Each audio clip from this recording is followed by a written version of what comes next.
বেশ কিছুদিন ধরেই জল্পনা কল্পনা চলছিল আফরান নিশোকে ঘিরে। 1.5 বছর আগে সুড়ঙ্গ সিনেমা দিয়ে বড় পর্দায় অভিষেক হওয়ার পর এই অভিনেতার নতুন সিনেমা নিয়ে তেমন কোনো বিশ্বস্ত খবরই পাওয়া যাচ্ছিল না।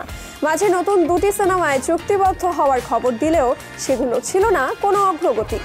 আর তাই আফরান নিশোর ফেরা নিয়ে বেশ ধোঁয়াশা তৈরি হয়।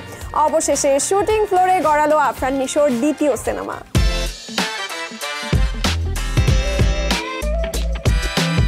গণমাধ্যম সূত্রে জানা যাচ্ছে 2 নায়িকা নিয়ে দাগি সিনেমার শুটিং শুরু করেছেন আফরান নিশো। কথা ছিল আনুষ্ঠানিক ঘোষণা দিয়েই সিনেমাটির শুটিং শুরু হবে, তবে জটিলতার কারণে সেটি সম্ভব হয়ে ওঠেনি। তাই গোপনে এর অ্যানাউন্সমেন্ট প্রমোট দৃশ্য ধারণ শুরু হয়ে গেছে বলে জানা গেছে।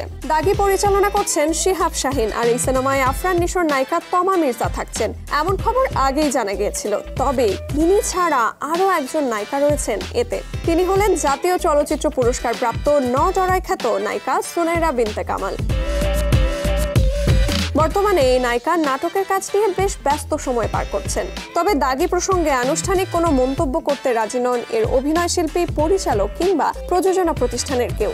তাদের ভাষ্য, সংবাদ সম্মেলন করে বিস্তারিত জানানো হবে এর ব্যাপারে। তবে এটুকু নিশ্চিত করেছেন যে দাগি সিনেমাটি আসছে 2025 সালের ঈদ উল ফিতরে মুক্তি পাবে। এর লক্ষ্যেই প্রস্তুত করা হচ্ছে। এদিকে সিনেমাটির প্রযোজনা প্রতিষ্ঠান SVF আলফা আই এন্টারটেইনমেন্ট এখনই এই সিনেমা নিয়ে আনুষ্ঠানিক কোনো মন্তব্য করতে চায় না। প্রতিষ্ঠানটির ভাষ্য, সংবাদ সম্মেলন করে বিস্তারিত জানানো হবে সিনেমাটির ব্যাপারে। দাগি মুক্তি পাবে আসছে 2025 সালের ঈদ উল ফিতরে।